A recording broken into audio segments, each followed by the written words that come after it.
Well, welcome back. This is the last episode. I don't know what to call it. The last segment in this series of videos dealing with lamenting. And I don't know that I ever said this. I'm Bruce Hill, the Bishop of the Evangelical Congregational Church.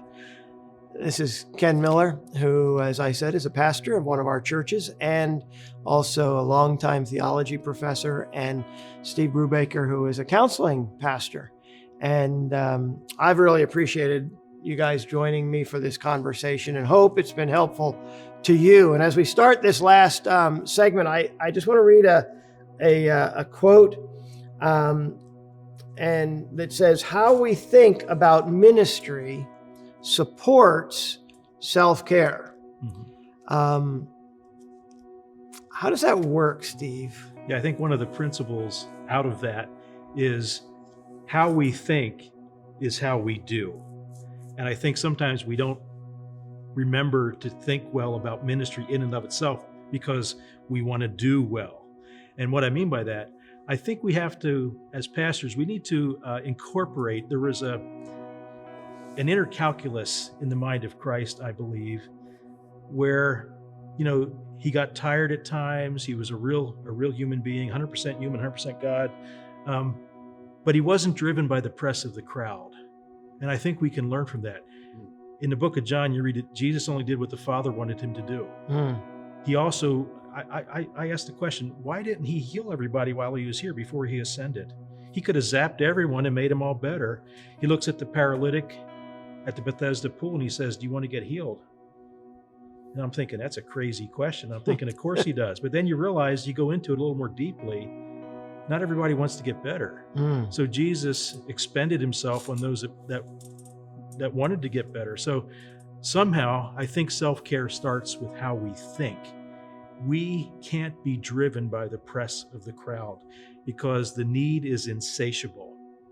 And we will be driven to despair and poor health if we think we can meet a need here and then breathlessly go over here and meet a need, and then go meet a need here. No, we only want to do what Jesus wants us to do. And sometimes that people won't understand that. So how do we apply that? I mean, what does that look like in real life? Well, sometimes grace means taking our hands off of someone and letting them experience the consequences of a non-lethal poor choice. Mm-hmm. Kind of like tough love. Well, this is just a parable. Does the prodigal come back to the father, though, if dad didn't take his hands off of him? I believe, again, it's just a parable. How much can you draw from a parable? I don't know. But if the father would have insulated the son from blowing all his money, that's why we know it was not a Lancaster County story, because in Lancaster County, we still have half of the first nickel we ever made. And it's not wise to let someone squander your inheritance. But if dad doesn't take his hands and lets the prodigal experience a non-lethal consequence of a poor choice, blow his money, end up in a pigsty, he would have been interfering with the work of the Holy Spirit. So that's very hard for we as caring ministry people to do, to take our hands off. But we have to do that sometimes. So we don't want to be driven by the press of the crowd. If there's a crisis, if there's someone bleeding, I'm going to put my hand down, I'm going to stop the bleeding. But a lot of the things that come at us aren't necessarily crises. Right. But when it comes to self-care, we need to be self-aware. Yes. In order to ask for that care, in order to admit that we have that need. Most pastors could work 80 hours a week if they were just responding to the reactive needs in the congregation and in the community. And I'm just saying, at some point in time, that's not helpful. No, it's not healthy. I mean, we need sleep, we need to eat, yes, we need to rest. We need to say no sometimes. Yeah, the idea of Sabbath is important. Yes. For pastors, because we could work every day. And you're going to see the impact, individually, but you also see the impact in the family. And I would suggest in the effectiveness of ministry too. So how do we find that safe person, safe place? Part of it goes back to identity, and we've talked about this before, but I think it's a good place to reintroduce that in knowing that our identity is not in answering questions. Our identity is not in meeting with a certain number of people or initiating so many focus groups or whatever else. Identity is in Jesus, and we didn't earn it. And we are in such a merit-oriented society, You're or at least right. we had been. I think that's shifting, but that even though we know that we are saved by grace, we think that we stay in by works. And we stay in by grace too. Yeah, you're right. And it's in response to grace that I would want to continue to do it. And it's in response to grace that I hear him saying, come aside. Yeah, and you asked the question about a safe person. The pastor's going to look for someone who's trustworthy. Again, that's a Stephen Covey thing. You don't put your trust in someone who's not trustworthy, and you might not know.